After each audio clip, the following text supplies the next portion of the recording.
So I'd love to hear a little bit about how the conversations went at the table. And we didn't tell anybody they had to report on it, but I'm not going to tell Julie or Greg they need to come up and do that. But if there's someone from a table that wasn't in charge of the table would like to come up and tell me what they heard for an hour and 20 minutes of deep dig, I'd love to hear it. Pick any table that you're at and tell me what table it was and what you heard. Now, that's a big tell, and so I'll call on you if you don't volunteer. Who's willing to come up and talk about what happened at their table? Come on. This is the 3 to 4 minute variety of report. It's going to be the 1 to 2 minute variety. Even better? Even better? All right. So we discussed public-private partnerships, their effectiveness, and where we see good examples. We basically just had a large-scale conversation about identifying local partners who were effective drivers of the type of changes that people wanted to see, trying to get more voices involved in strategic community planning, as well as broadcasting the total needs for an area. That way we could better address what the true problems are that need to be focused on, how we leverage our existing resources through the partnerships that are already in place and the partners in the area that could be more strategically leveraged, and trying to think of ways to unite under common ground while at the same time advancing a future plan that would be sustainable, that would continue to operate. And a lot of different viewpoints came out about how to best communicate, how to best identify those partners in the community, how to strategically align all of our forces to make it more effective, because we all live in this space where none of us have the resources necessary to do what we want to do. We need multiple partners to do it, and we all have to be excellent at what we do in order to achieve the great things. And so it was helpful for me, being from Ohio, to hear from folks in North Carolina, folks in Iowa, and surrounding, to hear how they've cobbled together those resources, how they built those networks, and give us a plan for what we need to do to proceed to make our communities better as well. So I'm thankful for the opportunity, and if there's anybody else from our group that gleaned something totally different, by all means, I yield my time. Or if you want to ask a question, hang on. This is I know I'm scaring people away from volunteering. Any questions on collaboration and how you get leadership engagement? Does that sound right to the people that were in the group? Okay, there you go now. Volunteer for one of the other groups. Do. Okay, Greg, come on up and do your own group then. And Julie, on deck, okay? You're on deck to tell us what you heard. Yeah, I know.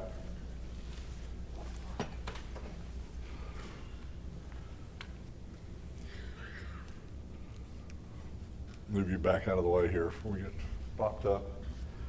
So workforce and talent attraction. Yeah, workforce pipeline and talent attraction. We started off under, I heard this, somebody used the phrase today or yesterday, desperation is the mother of invention. And so we talked a lot about workforce issues that are driven by the very tight labor markets that we have. And a lot of places, whether it's locality or state, not willing to invest in certain areas before they are now, like in the prison population. We were interested to hear of a effort in the state of Georgia that I hadn't heard before, a statewide effort to really prepare the prison population there for transition to work. And in some areas, somebody mentioned that the state of Mississippi, they have about 15% of adult population incarcerated. So it's an imperative to deal with that population, not ignore it, as the United States has done pretty well for a long time. Other avenues include working more closely with the chronically unemployed and underemployed. And it came up every time that, funding is always an issue, and that funding comes and goes from public sources. So we talk more about getting private sector involved in funding for workforce development. We talked about the fact that the changing demographics and the very old population of some of our folks in the states represented makes a strong public policy case for elected officials to invest more in workforce development, because they have to. As I said, not only are we going to have not enough workers, we're not going to have enough folks paying into our Social Security funds to get our checks when we get old. So we talked about Community colleges, changing, as we've heard, many places, offering more short-term, compressed training to get folks certifications and certificates. But community colleges are often still rewarded for having butts in the seats, for having full-time equivalent students, and so there can be a counter to their attempts to reform. We hadn't heard a lot about small business and entrepreneurship in terms of how does that relate to attracting and keeping talented people. That it certainly can be a strategy for smaller places. We talked a lot about the sources of funding capital needed for small business entrepreneurship in small areas, and even the fact that some of our private foundations that are represented here are active in giving grants and loans for small business entrepreneurship. In talent attraction, we talked a lot about companies being the key interaction point for prospective workers. That a lot of economic development folks and chambers of commerce have websites devoted to talent and attracting people and data for available jobs, but do folks really use that compared to what they really do is talk to the companies they're looking in your area? And we might be better off helping companies get the message across about our labor pool and availability and the quality of life factors that make folks want to move to a place rather than trying to reinvent the wheel by having our own websites. That's what I got. Okay.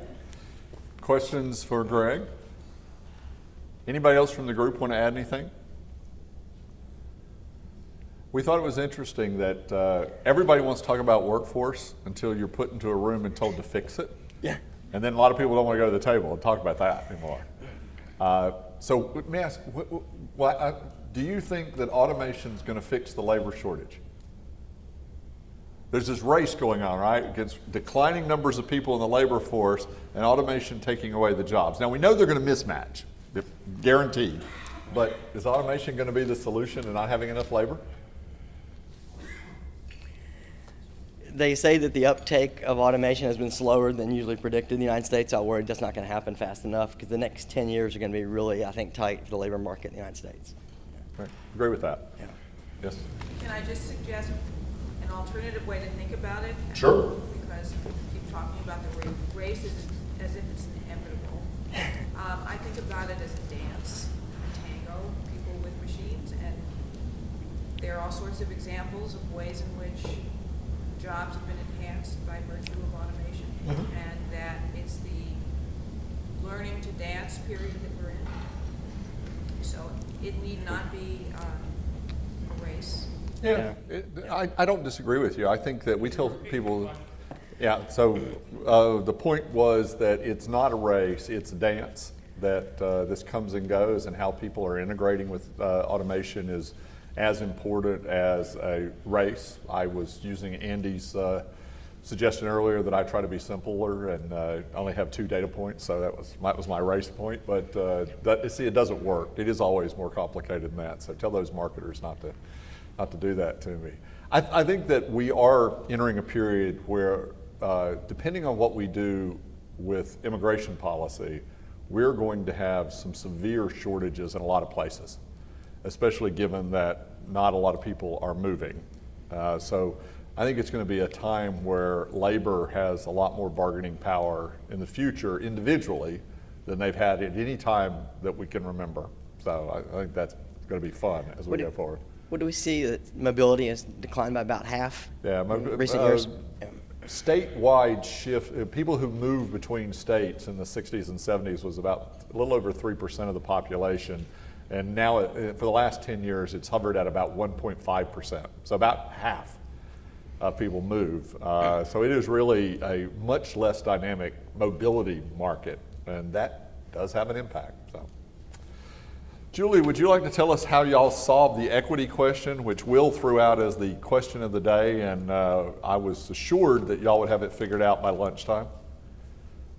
No. Oh, darn.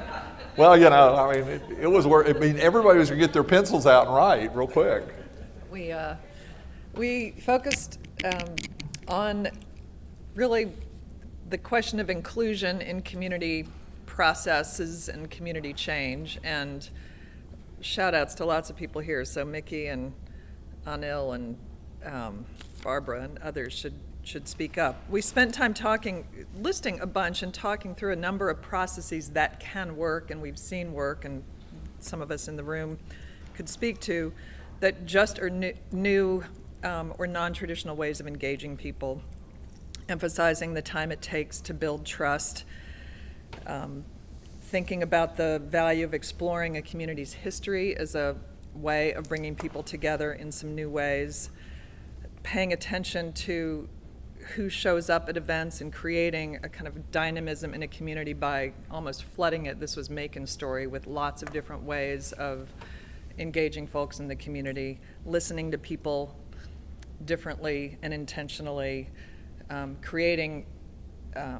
being intentional about the use of community spaces so that they're not viewed as sort of old-fashioned ways of the use of space, but are seen as dynamic centers of activity. So a lot about processes that just involve and engage people. There was a lot that was surfacing about the importance, not surprising that we're in Danville, but the importance of philanthropic and public sector leadership, and saw some great models of that.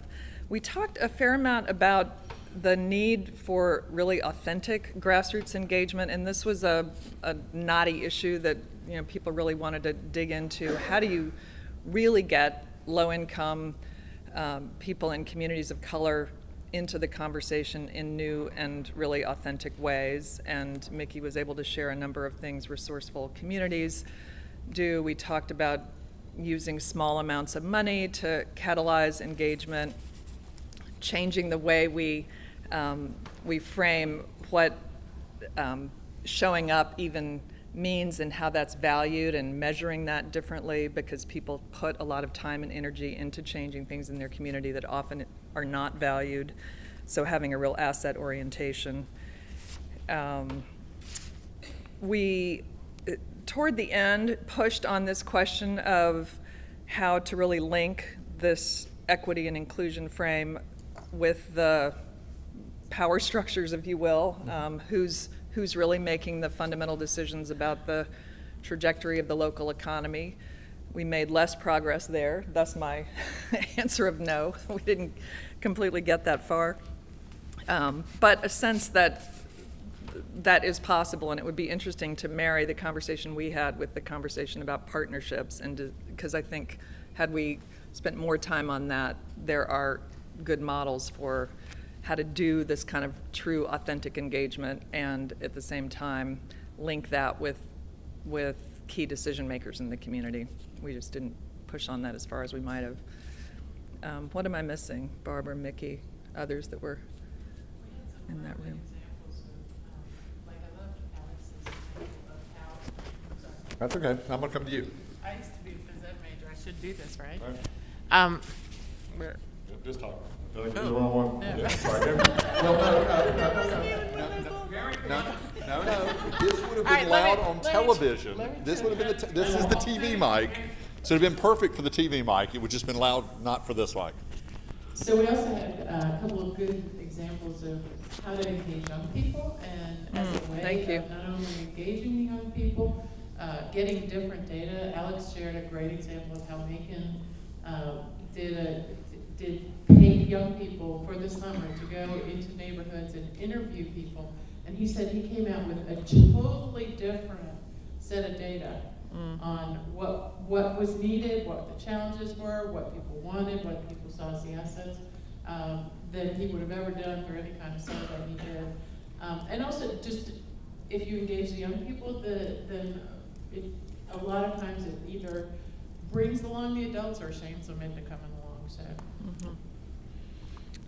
We talked too about that there were not a lot of examples shared, but Alan had put on the table the question, and I've seen examples where this has worked, of pressing the importance of having grassroots organizations that are really pressing for change, and the value of those organizations that are pushing hard for the system to act and behave differently, which got us into the conversation about building the capacity of grassroots organizations. Yeah, Barbara. There's, We'll get you on. There we all go. right, there we go. We had a pretty serious conversation about the larger environment that we're in. Yes, thank as a you. country. And that while for a long period of time in my career, it may have been sufficient to have, you know, tips and tools about how to be more inclusive kinds of conversations in meetings like this, people kind of do a little bit better. In this moment, it's hard to ignore the fact that we're in this moment of incredible tension and that we've got to come up with ways, powerful ways, to have these conversations that are very hard to have. And it didn't pass us by that there are Confederate flags hanging up in this city, and that prompt a conversation about what's really going on in our society right now, and how do we, in an environment where it seems like we've taken many steps backwards, how do we move forward and beyond? And, you know, again, I don't think we had the answers except authentic, frequent Discussion. conversations. Yeah. And continuing to push beyond, I think, Ken, you were speaking to that. And Julia, or Julie, Ah. it was part of our conversation, yeah. To continue that comment, I think we really had some conversation about the intimidation that people feel and what that means in actually getting authentic engagement and people at tables. And beyond that, and separately, how it is you know that people in the room talk with you, engage them in what they want, but to find really concrete ways that you're involved in and actually doing the work, so that you have a complete cycle. And you're not just inviting them in to give you their opinion and then they sort of never hear it next, but how they can become the actors on the table to make it. Sounds like a rich discussion. It was Thanks. quite, Anybody from the metrics group want to talk? Yeah, clap for that. Anybody at the metrics table? Dan had to leave. So if you were at that table, I need you to volunteer. Come on. There you go. Chuck. It took you that long to volunteer? Come on. Somebody else. Have you hired your football coach yet? No. Okay, here we go. And they're still taking applications for football coach stuff. How many are you paying right now? I have no idea. Okay. So, we had a very thoughtful conversation about performance measures and metrics. And I want to sort of report to you from the end and work back to the beginning. It was a very holistic conversation. And sort of where we wound up, though, was, none of us at the table expect that the need or demand for our organizations to have performance measures and to use performance measures will decline in the coming months, weeks, and years. So this is a topic that will not be going away. In fact, many of us think at worst, the level of intensity around the need for performance measures will stay as it is, and more likely the importance of those measures for our use back to a number of constituencies, and we'll talk about that in a second, will grow in the coming years. So very appropriate that we talk about performance measures, and the need for that we expect to see continue to decline. Secondly, as it relates to our conversation, we talked about the inadequacy or our dissatisfaction with our most frequent used performance measure. As we around the table talked, whether you were an organization, a philanthropic organization, was funding programming, or you were a local economic development practitioner, or you were in higher education, or you were working in a regional kind of organization, we found most of us are using more output or activities measures than outcomes measures. And evaluate what we do. And all of us would like to improve our measures to be able to talk more effectively and demonstrate more effectively the significance and the impacts of our work and our activities. And so when we talk about different focus of performance measures, whether some of them we use internally to improve our own performance, some of them we use to help assure our investors and stakeholders that they are getting what it was they expected from us, and if they are, what's contributing to that, and if they aren't, how we can improve that. Keep talking. If I don't fall down over the mic stand. So again, a conversation about being very aware of why we are measuring performance and what it is we're expecting, what information we're expecting to get from that measurement, and then how we use that information to share with appropriate audiences their needs and interests in our work. And again, we don't expect that to subside over time. We talked about some frustrations that were common to all of us about so many of the intangible assets and outcomes of our work being capable of measuring those. We talked about things like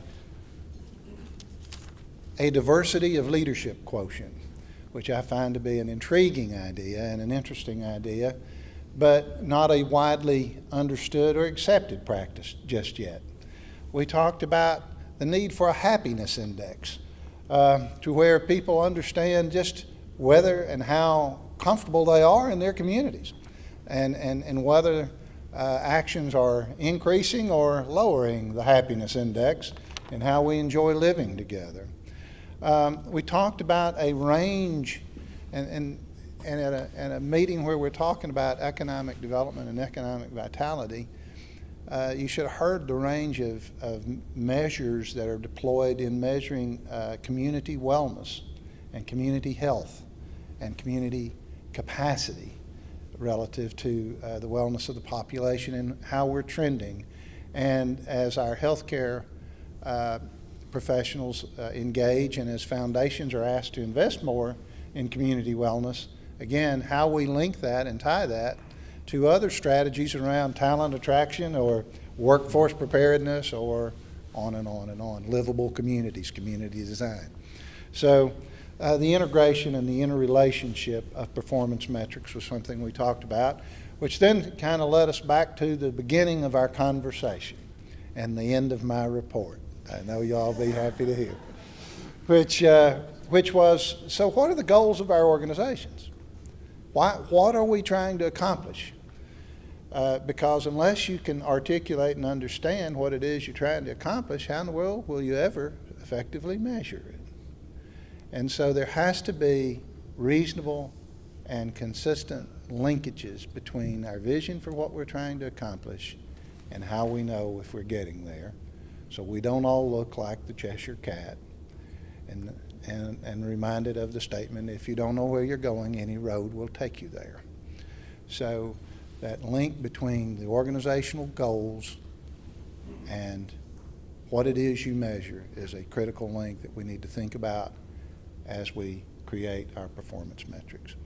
I see several of my colleagues around the table here in the room still, so whatever I left out or misstated, would you please correct me?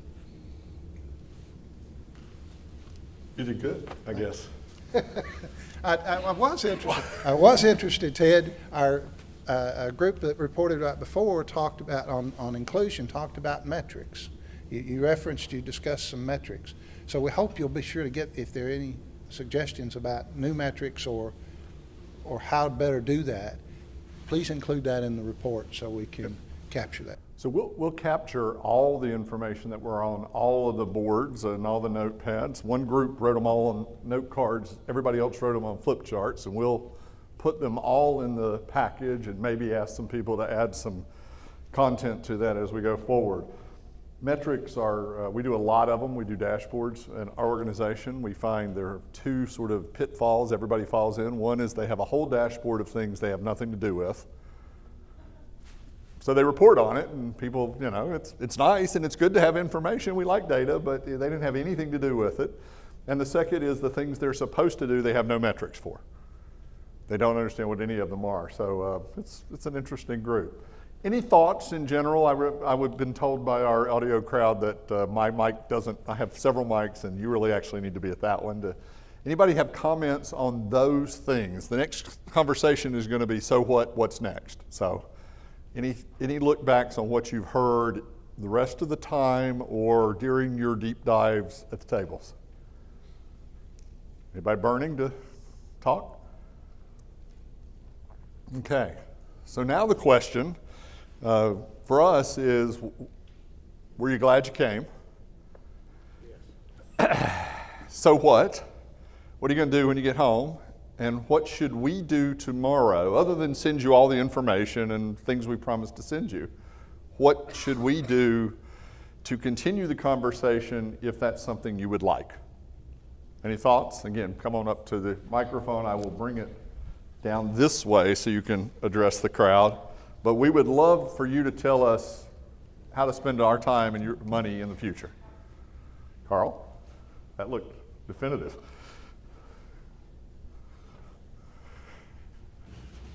So, as I've listened and tried to comprehend and take it all in, you know, part of what motivated DRF to sponsor this in the first place is our fundamental belief that the social contract in America is broken. And it's also our belief that the new social contract has been broken in America before. This is not a new experience, although we like to think it is, but it's not. It's happened several times in our history. And it's taken us 20 to 30 years to figure out what the new social contract is, and that's been a period of great disruption and unrest, et cetera. This time, I would argue, one of the reasons that we think this is so important is this time the new social contract will not come from above. It will not be the national political parties. It will not be the national reform movement. It will not be kind of national efforts to either recreate a new economy that creates more opportunity or to kind of create the new frame. My thought is that it will come from the bottom up. And the communities that are in this room, and a few communities have already had to leave, and we understand how that works too. All 9 of us are in places where we're struggling to create a new social contract. And so part of the so what is, how do we foster a distributed national conversation that is bottom up about what the social contract, I don't think it's going to happen in 5 years. I'm hopeful that it'll happen in 10 as we all experiment with these issues and work on these issues. But how to foster a real national, a distributed, not a national government conversation, but a conversation from across the country of how we're each exploring how to create a new social contract. And in terms of my own values, how do we make sure that that social contract is not designed to benefit 10% and have the other 90% of us pay for it? So I put that out as a challenge, and really as a question is that a conversation that that we want to continue to engage in? Or are we've all got more than full-time jobs where we are. And so adding this other dimension to it may be something that's better left for somebody else, but we're the ones that are doing it. And we're not the only ones that are doing it by any means. There are lots of other communities that are doing it. But I pose that as a question and as a challenge. Come on, you big thinkers, come up here and tell us what we should be doing next. How's that for a tee up? How's that for the tee up? It sounds good though, doesn't it? Yeah. So this is awkward facing everyone. Oop. So for me personally, I just for one wanted to thank all of you for putting this on. I think it's been very valuable, and thank our local community foundation for inviting us. I've worked in economic development for close to 10 years now, for community college and for the city. And so generally when I come to these types of conferences, they're economic development people, real estate agents, businesses, or other educators. And this has honestly been the most relevant conference that I can remember ever attending. And I think it is this micropolitan this concept of the fact that though we have very different economies and we're in different parts of the country, it seems like our challenges and some of the solutions that have been coming up are much more relevant. So I guess my only suggestion would be, it's, certainly, I mean, the investment that was made by the Danville Foundation, doesn't go unnoticed. I would say that I personally, in the thousands of dollars I would spend on training or professional development a year, I would pay to come to this if this were to continue. And I don't know if that's a common thread for others, but I just wanted to throw it out there that if this were to continue, I do think that there's probably a lot of other cities across the country that would see value in this. And this is a conversation that probably has given me more ideas of things I can take back home than anything I've attended. So for what it's worth, just a rant. Other thoughts? Kim? Ken Larkin from Danville. Thank you all for coming to Danville, and I've found this to be very valuable, learning from all these other communities that were able to participate. And I would say that it'd be great for me to visit one of your communities next time. That would be my suggestion, if that could happen. Thank you. What would be helpful next week, next month, as an add-on to this for you? That's really what we're trying to do, is what could we do to help you be more successful? That, we hope you took some value away from this, but what's the next step? Is it information? Is it metrics? Is it best practice pieces? What would be more helpful?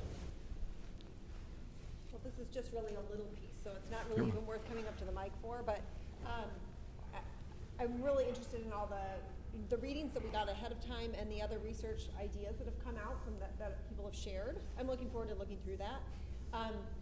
The attendance sheet, I think would be really interesting if we could get that also included where people were from, because it's not always intuitive to tell that on there, and then contact information. And maybe that was already a given, but that would be really fantastic, because I feel like there's several people that I'd really like to reach out to after this. We had all intention of sending you all the contact information after the fact. We decided not to do it before because we were going to tell you when you came that we were giving out your information to everybody else. So now that y'all are all bonded, I figure it's a good thing, but we did not want to send it out ahead of time. We sent you, I think, we sent a list without the contact information, I think, but we will do that as a follow-up. We will continue to put things in the share file for you that has other relevance, including all the write-ups from this and the slides, and eventually there'll be an entire video history of this that you'll be able to show to people in your community. If you want someone to see the conversation with Andy Levine, that'll be available. So you'll have that. So we're trying to document what happened here. And this is not an excuse on our part. This is our first time. We didn't know what to expect from y'all either. So we wanted to design a conference that provided some content and some provocateurs, and at the same time maximize the amount of time y'all got to spend talking to each other at tables and things like that. So that was the design. We've learned a few things. We've been taking notes. Some of you have come up and made suggestions. Great. That's all good. We don't have thin skin about this because this was a new try. We also, I've been asked several times, how'd you pick the communities? And we invited about 20, I think it was. We tried at the beginning to look at communities that, as Carl said yesterday, had been hit on the way up, had some success, looked a little bit like each other. And y'all are different in some ways, as I showed you yesterday, but as you saw, you face very similar challenges. So there's a bunch of other communities that would fit that model. Some are on the West Coast. We weren't successful getting anybody to fly 4 time zones. We thought about it, we tried, but we couldn't. But we did a pretty good job of mixing it up east of the Mississippi with a little help just west of the Mississippi. So that was good. Somebody has said, well, we heard all these good ideas.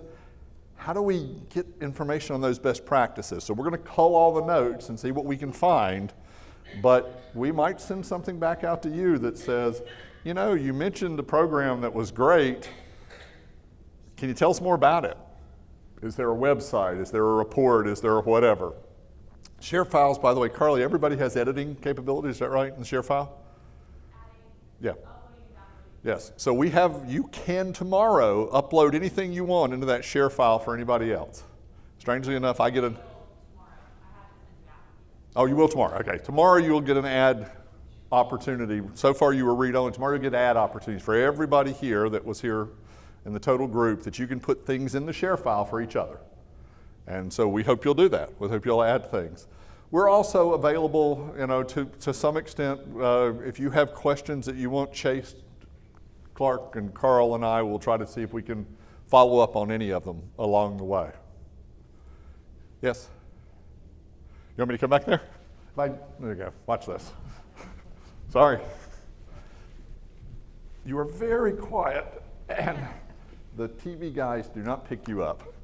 So this is a sort of stream of consciousness, but See, there's the other mics that are there. See, this is why this is so interesting. There we go. Sort of a stream of consciousness. But one observation I would have is you really do have a core of people here who care about the issue. And Carl, for people involved in this, really need to think how you nurture this group of people. And in fact, you really need to think about how you get together in some regular way. This is worthy of replication again. I think that's really important for the people here. Also, I think 2 weeks from now, you name the time, actually give people a time to think about what they've heard here and send out some type of survey, I'm going to use that loosely, that allows them to tell you what their thoughts 2 weeks out and after they've had some time to think about in this community is an important piece of information for you. Certainly all the informational stuff that you talked about. I think it would be interesting for the experts here and the groups that were here, the speakers, the funders network, people who have been involved in this, to go back and think about how this relates to the work they're doing, and are there pieces of what they've learned here that they would be interested in taking and moving forward. I think having the ability, and maybe this is an optional one, to get invitations between different communities that were here to come and visit, maybe in a more informal way than the very complicated piece of doing that. And let me see if there's anything else I put here, because I'd like to think about this more myself. But I do think it's really important to nurture the core that you've gotten here, and think about how this might get replicated out over time, but really expand and use this thought process, because I think you've almost self-identified yourselves as thought leaders in the issues here, and that's an impressive place to start. Great. Very good. Perfect. Just while you're doing that, our plan is to have the report that Linda will be helping us put together out, chronicling the whole conference before Christmas, so in a few weeks, not next week, but in a couple weeks. Video response will be by about when? Definitely after Christmas, maybe a couple months. Okay, we'll probably be a little longer before you have it all up on video, but we'll have you written before that.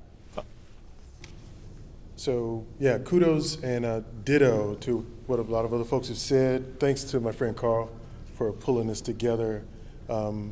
This sort of dates back to conversations I was a part of a year and a half ago with a group, 2 years, groups of funders from places.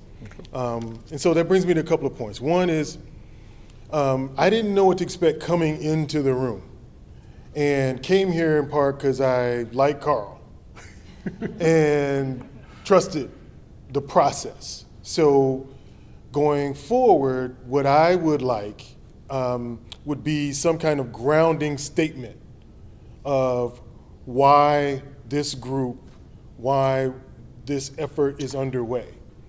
And for me, that helps anchor me, and it also helps anchor the identity of what this group is about. So yes, we can look at the scope and depth of the challenge, but to me, it's more about identity. Okay. Who are we? So there's that. This notion of strengthening local economies seemed to be something I heard throughout, and so I personally would want to hear more from not just public sector actors, but private sector actors in that space. Because I would like the opportunity to have engagement with my peers and hear how private sector folk are navigating this effort to strengthen local and regional economies. I think this is different than conferences I've been at, because it may not be just about a conference, so it may be something else, a dialogue, a forum, but I think language is important. And I don't necessarily look at this as just being something where we have people talking at us and we're not talking amongst each other and sharing information. One of the metrics for me is, did anyone trade any favors as a result of coming here? Then I would say that's one way of determining success. We know new contacts are made, everyone does that. But this notion of trading favors and trading information, that really gets to one of the reasons we're here. And my good friend from Tennessee, we can talk about coaching vacancies. We got a few in Mississippi too. So maybe we can learn something from each other. Okay? Last thing, about incentives and interventions. It seems to me those are two areas, Carl and others, I want to learn more about. What's incentivizing, to Will's point, risk-taking around bringing together conversations related to the arc of opportunity and the arc of prosperity. So incentives, and then what interventions are sparking some type of action that goes above and beyond what you normally would do in your job. So that's what I would want. There's things I could gain that would help me do things above and beyond what my job description says. Because that's where, to me, we're going to get at the secret sauce. Mm-hmm. Right? Sounds good. And I'm Chris. Chris, you didn't introduce yourself. Yeah, Chris Smith. I'm with the Foundation for the Mid-South. There you go. Yeah. John Molinaro, Appalachian Partnership for Economic Growth. Carl and Danville folks, thank you. Great opportunity, really appreciate it. As I think about going forward, and I think about what's happened in this room, and I think about where the energy was in the room, the real dynamic energy seemed to happen in the interactions where somebody came forward with a real life example of what they were doing and somebody else connected it to it. That seemed to be the places where people were really excited. I think as we look at going forward, we might want to think about structuring around that. I think the big picture thought leadership that we started with was a great frame, but I really think that where this group seems to get most engaged is when they can hear a peer talk about something that's working for them on an issue that they're struggling with in their own place. And so I would suggest we think about the structure of peer learning and ways that future gatherings of this group, either virtually or in person, can tap into those good examples of what is actually working in community, and in a little bit more depth than you can when in 15 seconds in a group when somebody says, oh, I have this great example, and then people have to mine that afterwards in order to try to find out enough about it to know if it's workable for them. So that would be my big suggestion. Thinking about structured peer learning where we're really sharing what's working in places and then having dialogue around what's working in those places as a core for future experience together.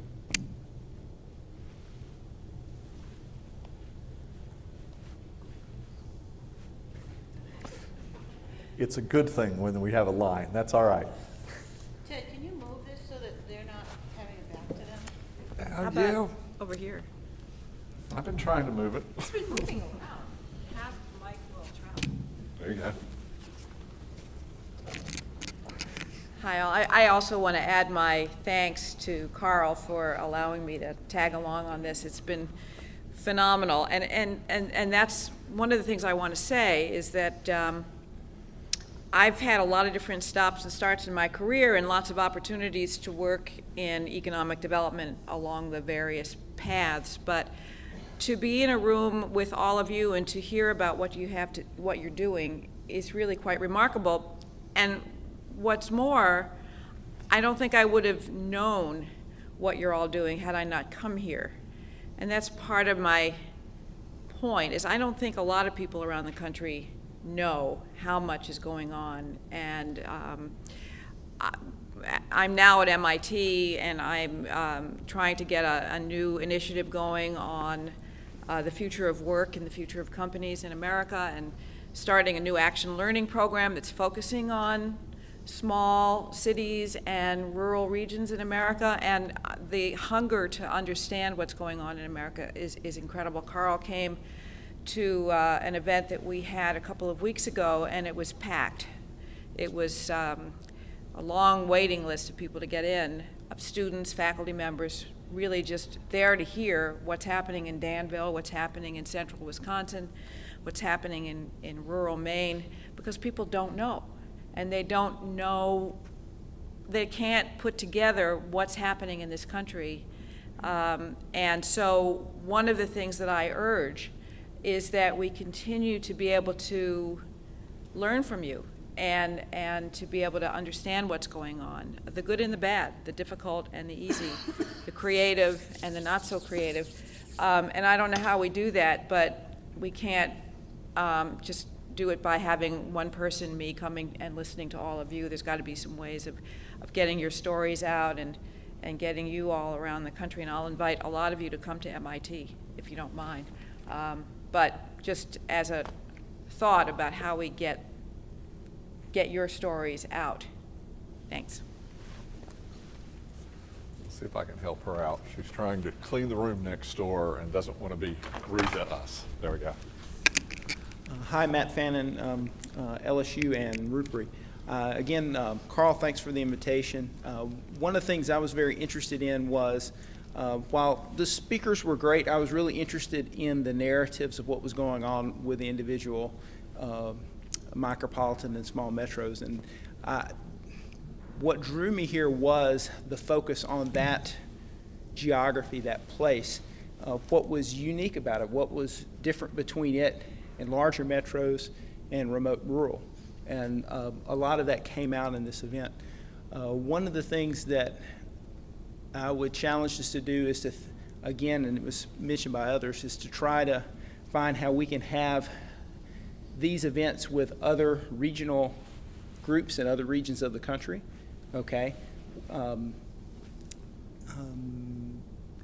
Also consider that it would be helpful. I know that the invitation of 20, there was an identifying of some success. I'd like to invite people that failed. I want to know why something didn't work.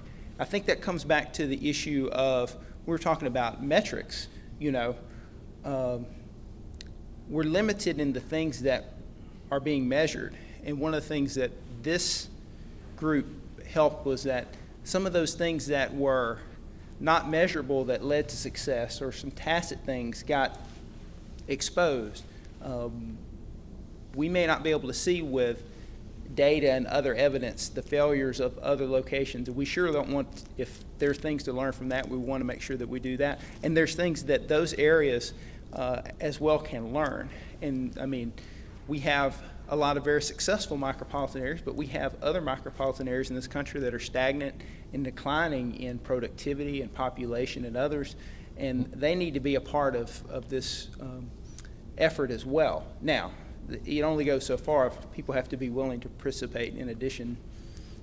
It requires a little bit of work both ways. So I think that, I think the other thing that I came to realize, particularly from the measurement section, was that there were things that we wanted to measure that we can't, and we need to figure out ways where and this is a situation where putting together a larger cohort of a constituency could be helpful to leverage organizations that collect data, because we talked about it, is that any individual funder or development organization, it's costly, okay, and by themselves they may or may not get the street cred for its objective value, but to be able to engage on those ones that maybe we would like that aren't currently being collected, to try to be able to do that. So thanks again.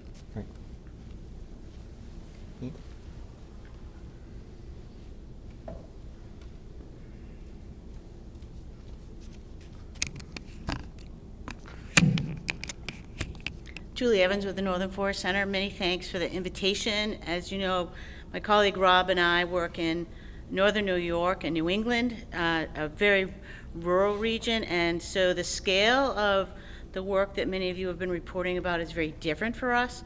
But certainly we have some takeaways from the last 2 days, so many thanks for high quality discussions and the lessons learned. I think I would just like to invite all of us to think about in all of our future work, follow up directly events or whatever, but a term that Bill Bishop said, which was, thinking holistically about our community development work. And though we didn't talk about that specifically, I felt that in all of our discussions, and I felt like it was fully understood, appreciated by everyone who was participating.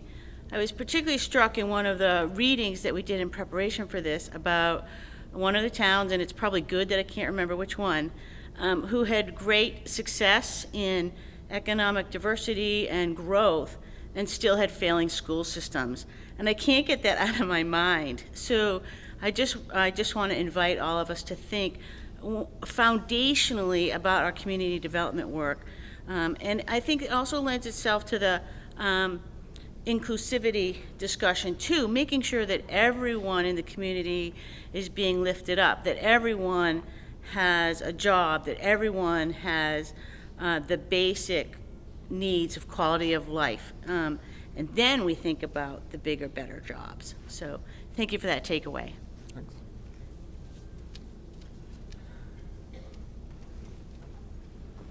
I should have moved the microphone earlier. It's really much better back here. So. Yeah, y'all were afraid of it up there. So. Little things make all. I know. I'm learning. Hey, I'm Mickey Sager with the Conservation Fund in North Carolina.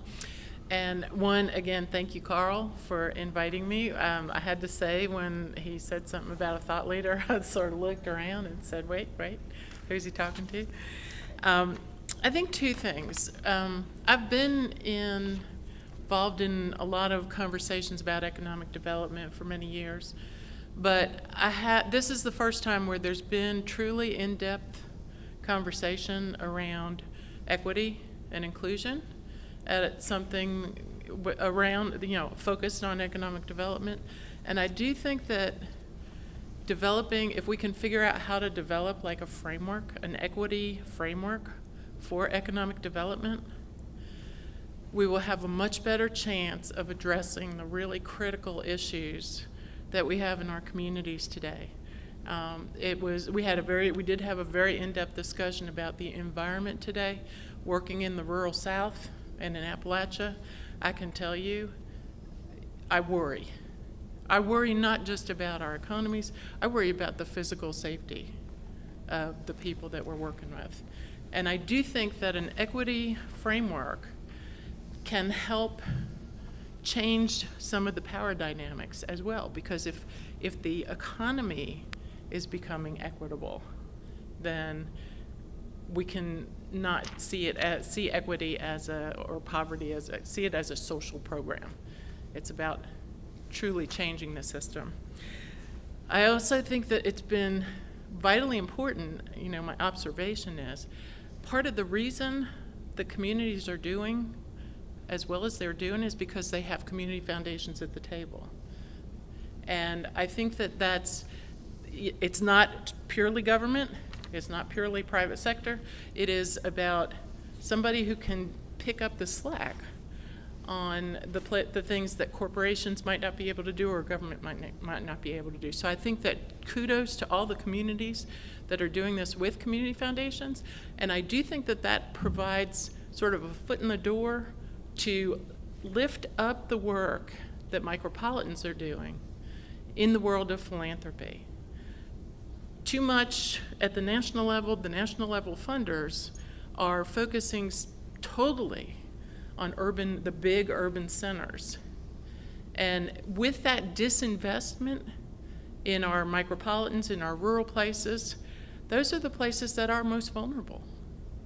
And those are the places that we need to be lifting up examples of what's working so that philanthropy gets that slap upside the head that's needed right now and says, oh, okay, and realistically, I actually think micropolitans are better positioned to be advancing real innovation because you do know people. You know each other. So kudos to y'all. Thank you for inviting me. Carl, anytime.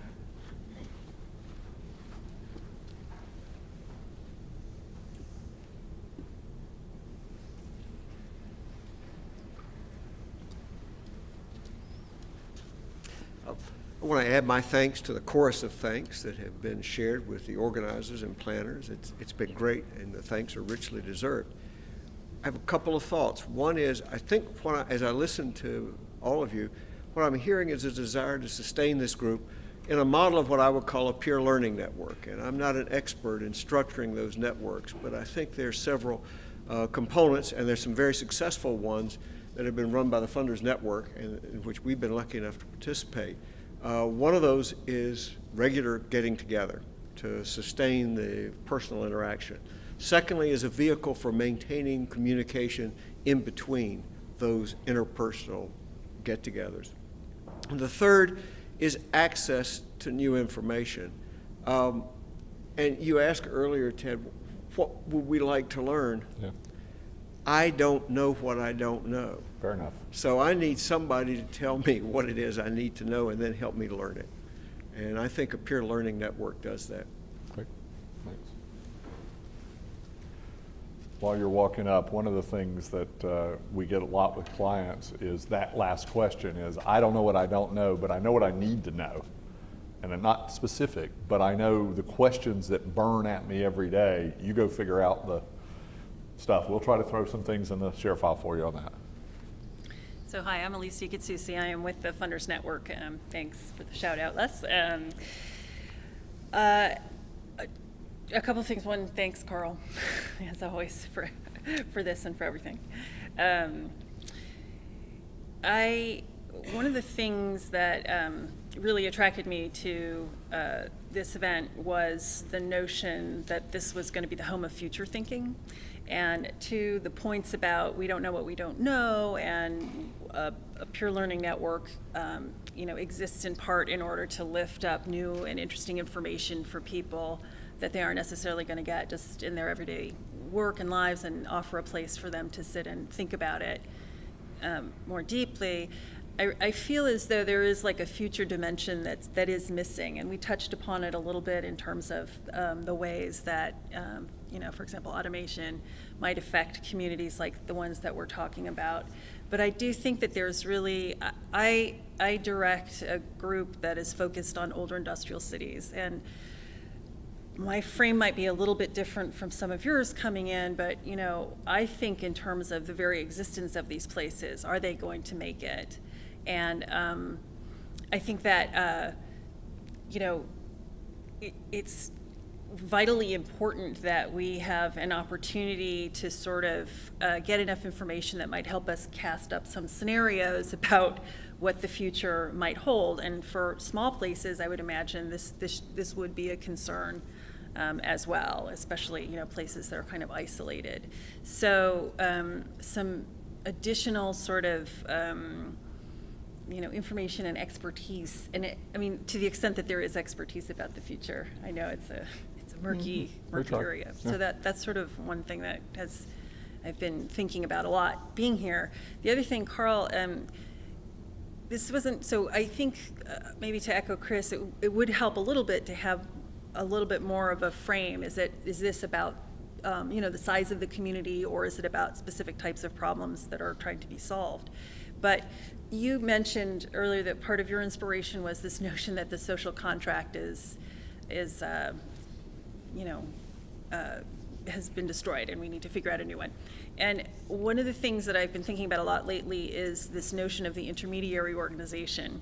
So famously, we now no longer bowl together and we don't go to church as much, or whatever, all of these sort of mediating organizations have disappeared.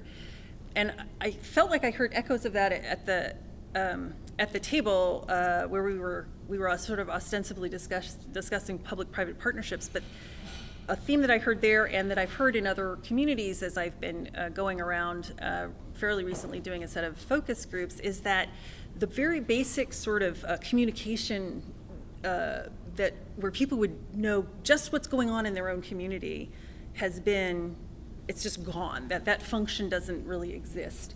And so it has really made me think, like, what are the mediating organizations that need to exist in order for a social contract, the social fabric, the civic infrastructure to be built back up, so that we can actually do some of the things that we set out to do. So, 2 thoughts. Thanks. Oops.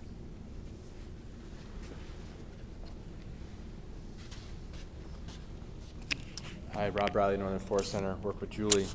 I want to sound positive, but I might not totally get there on my introductory. I'll get there, though. What was interesting in talking to all the different people assembled here was how, I think, hopeful and opportunistic they felt they were around the work that they were doing.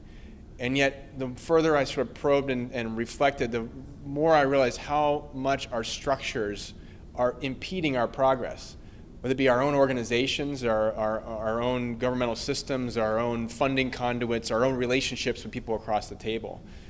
And I just realized sometimes how much the structures are weighed against the type of reality that we're trying to address, whether it be in rural or micropolitan areas, that we just haven't been able to really rise above or work below. So that was one place that felt like a little bit sobering despite all the optimism and movement here.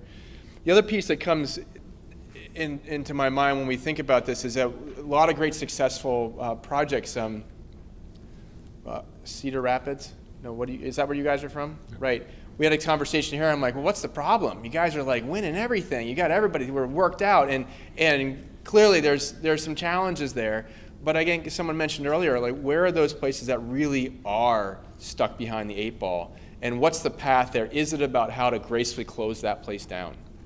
When we have these in rural places that there's 400 people left in the community and the average age is 70, I'm exaggerating, but you get the point. At what point do you say that sprinkling around services to support to keep those people in place are actually working to their worst outcomes and the surrounding communities? At what place do we say we've got to be smarter about being less sentimental and more guided towards outcomes that really do focus on holistic indicators of human health, of ecological health, of economic health, and things like that? And then the last thing that I kept on thinking about when looking at the reading coming in here, and I don't think there's a lot of different conversation around measures, but we keep going back to growth is good. And I'm not quite sure whether growth is good in and of itself. We really are questioning whether the growth that's occurring is actually helping us, or if we're so caught up in these notions of what growth means that we've lost the notion of what it means to have this fabric of a community. So those are maybe my 3 downer points. I think the last one that come out of here is I think that the notion that there are other people that I have met today that I never would have met otherwise from coming here and hearing about their perspectives. I have a different appreciation for Iowa and North Carolina and Virginia and these different things. Totally give me a different appreciation for my place, my competitive advantages, the things that I need to work harder to work towards, the different healthcare things that are going on in places I'm like, holy crap, we need to do that.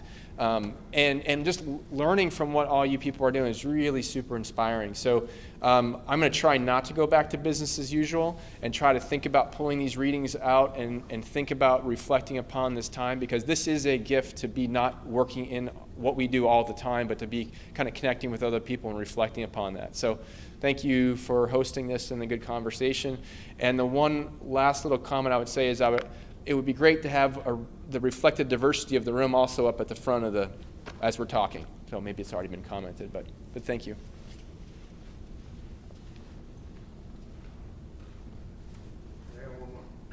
I'm good.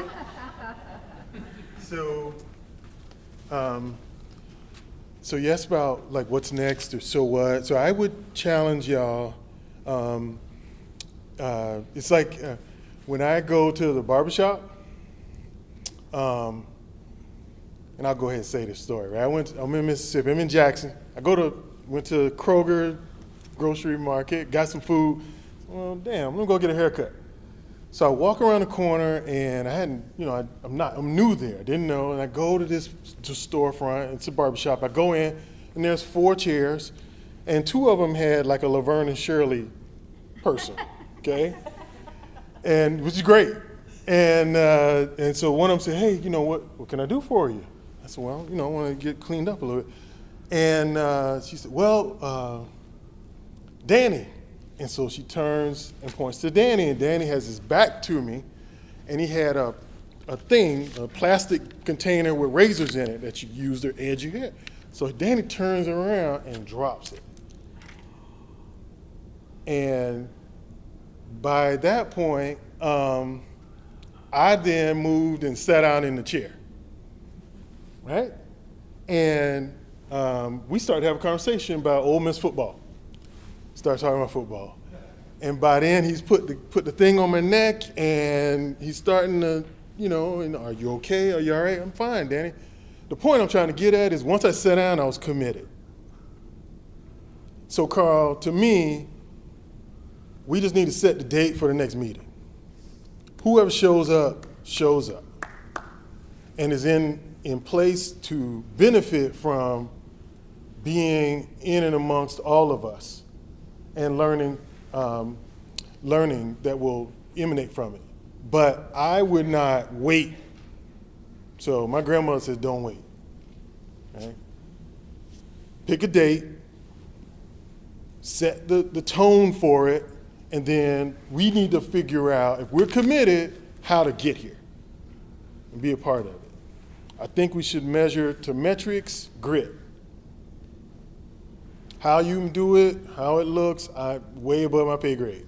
But there's different iterations of grit that I've heard throughout this. And grit is something that inspires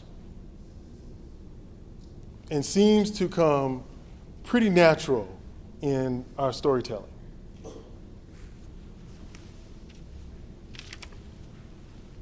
Speaking of people at the stage, the growth will be, in a lot of cases, black and brown. In a lot of cases, female, and so we need to, that's a voice that needs to be present in a bigger way in these conversations.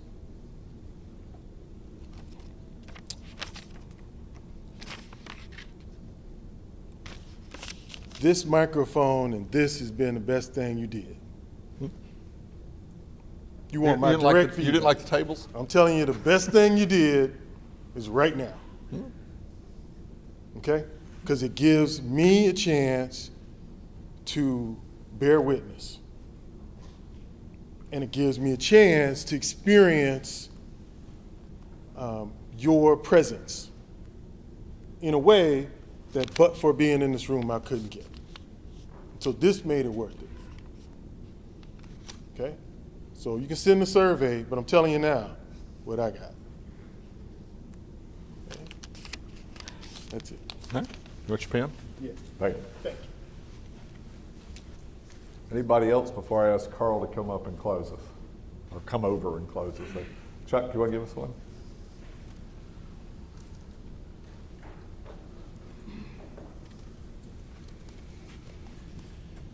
Didn't want to miss a chance to thank Carl, thank Clark, and Ted, and your team for a wonderful experience, and thank each of you for making the investment of time and the willingness to share your perspectives and experience. I've learned a lot and taken away already some good action items. There's something I told Ted yesterday in doing his opening remarks. Ted referred to a catering, some work we've been doing with catering for the past couple of years. And there was a tension identified in that work that manifested itself in our conversations over the past couple of days. And it's around the responsibility of the individual to community and the responsibility of community to the individual. And an easy place that we talked about it, that it jumped out at us here, was on equity and access. And we just referred to it again. How are we inclusive? And how do communities purposefully act and organize themselves to include others? I'd like to hear more about that at future sessions. Similarly, how do we do that in a way that reminds each of us as individuals we have choices to make and a responsibility to help build our community? Are we all just customers of place? Or do we have, as citizens, a responsibility to helping create place and build for a future? And Carl, I thank you for the charge and the challenge you gave us earlier in noting the importance of a social contract and what that future contract looks like. And I agree with your assessment. This won't be one defined from the top down. I think for it to be impactful with certainly the conditions the way they are now, it will have to be something bottom up. And I appreciate each of you for your willingness to invest in crafting that in where you are and sharing your work with us. Ted, thank you.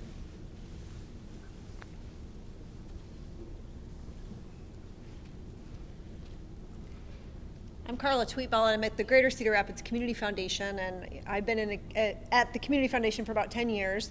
So the first several years as I was, kind of getting acclimated to the work, my conferences were Community Foundation conferences. So I was with other peers from community foundations, really learning deeply about what the potential was of community foundations, the different tools people were using to do their work, different ideas for what we could be doing. And then we got engaged with the Funders Network and started to interact beyond that. So with all different kinds of foundations of different sizes and different places. And another learning from the Funders Network was my first couple years at community foundation conferences, I never went on the site visit. I felt like there was so much information I had to absorb that I didn't have time to just go look at the community. The Funders Network taught me that the site visit is often the most valuable because it's so tangible. And to the person who made the point about getting concrete ideas and figuring out how you amend, adapt, implement that in your own community, super important. So when I got here and realized I feel a little bit out of place because so many people here are economic development people, and how rich that was for me to come and then have that broadened out even more. So I would say, as you think about doing this again, one of the things is that cross-sector sort of way of thinking about things I think is really important. But to add to that, we came with two of us from the Community Foundation, Jasmine from the city for economic development, and then one of our county supervisors. And it's been a great way for us to think about ourselves as a team. So I think if you continue this, if you replicate this for communities to have that, I think you can recruit communities by also having them think about how they're building an internal team, because we don't do this alone. I mean, it's not just the city, and it's not just the Community Foundation, and it's not just et cetera, et cetera, et cetera. But this here was a really great way for us to share an experience and start thinking together, and really valuable. So thank you. Thanks.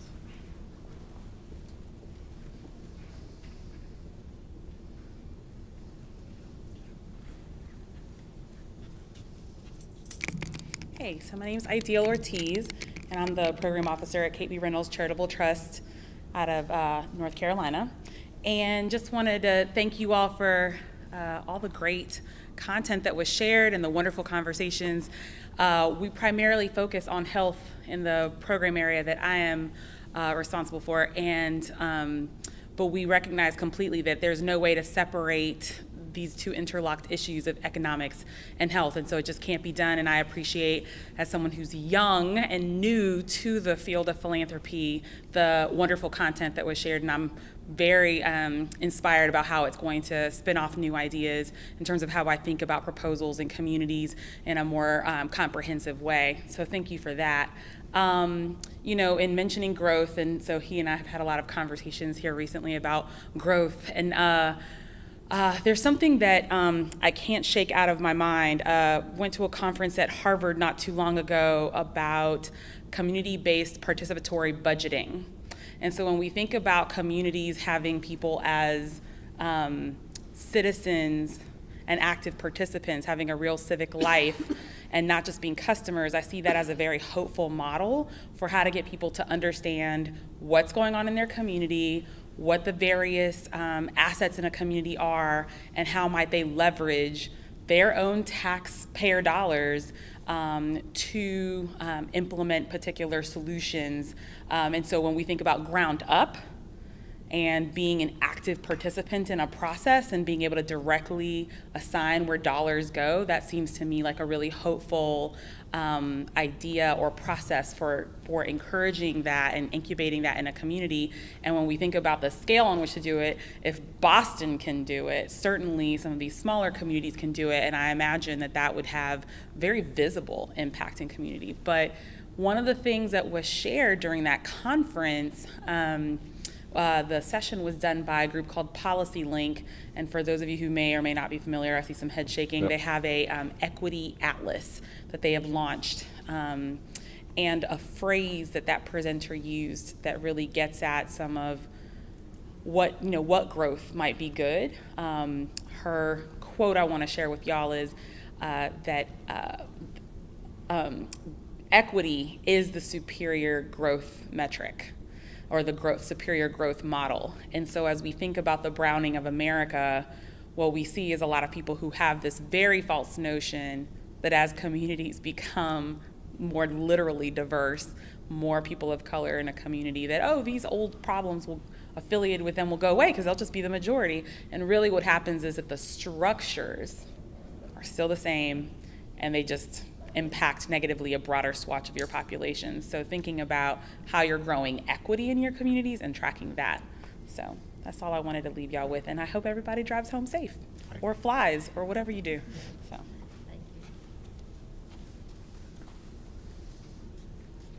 I'm going to be very brief. So much of what is right and true has just been said. I'm Julie with MDC down in Durham, North Carolina, and again, thanks all around. Just to pick up on the notion of a next phase of this, and the questions that we did not quite get to, some of the harder questions, the one Will asked being particularly fundamental. And just a comment that I think in this sort of setting, the chance for another round will allow people to dig harder and deeper into some of those. Chris, you said you'd like to know what's not working. Everybody here has stories about what's not working. We just haven't talked about those so much here, but in another setting with a chance to reconnect with a little more trust, a little more vulnerability, I think we can get at that, and then push each other to think about some of the hard things that were harder to push each other on in round one. So hopeful for that. Thank y'all. Carl, do you want to bring us to a close while you're coming up? I want Take the mic. to Carl. No, Carl can walk across the room. I'm good. He's got it. I just want to say that the conference we have where we invite all the communities that are not doing well, we'll have to find a new MC because that one's going to be tough. We'll have that one in a quiet thing without the cameras, I believe. So thank you all for coming. I appreciate all of you thanking me for inviting you. I did not invite most of you. It was very much a team effort. We wouldn't be here without Ted and Carly and Greg's great work. So my thanks to the team from Economic Leadership. The person in our office that is the real cat herder is Clark Castile. And so I may be the front man, but he's the drummer. So, again, we wouldn't be here and we wouldn't be where we are. So thank you, Clark.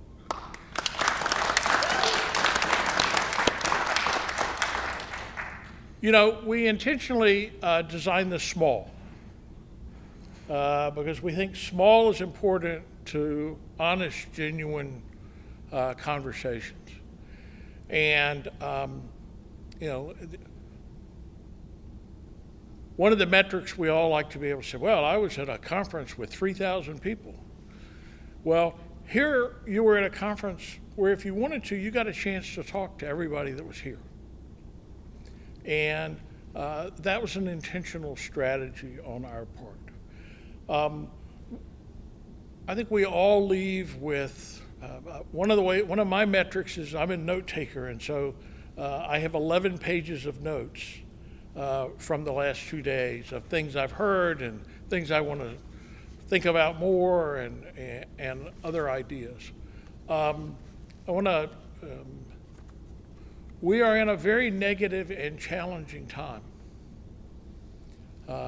in the work that many of us do, and the feelings of uncertainty can just wash over us and paralyze us. I personally leave here, if I can create a new word, more hope-optimistic than I was when I came. And that doesn't mean that I leave here with a list of, well, if we just do those 4 things, all of Danville and Caswell and Pittsylvania counties' problems will be solved. If it were that simple, it would have been done a long time ago. But I do leave here with new ideas and new thoughts. One of the things I encourage us all to do, for those of us that are from communities, this is an idea that Julie Brown shared with Clark, which I thought was a really good idea. Get together in the next 2 weeks and talk about what you heard, what you learned, what your priorities are, those types of things. We're going to try and do that here. For those of you that are in the thought leader category, I invite you to do the same thing virtually. About, upon reflection of what we did in the last 2 days, I'd change my list a little bit. I'd put this on it or I'd put that on it. So this is a starting place. This was an experiment. Based on what we've heard in the last hour, my takeaway is that this is an experiment that is worth repeating with a little more specificity, a little bit better framing. But as Chris said, we need to set the date. So thank you all for coming. We will be in touch soon with additional opportunities. We encourage all of you to be in touch with each other and with us about ideas and thoughts you have. Please travel safely. Please travel carefully. Have great holidays, whatever they may be for you. And we look forward to seeing all of you in the new year. Thank you.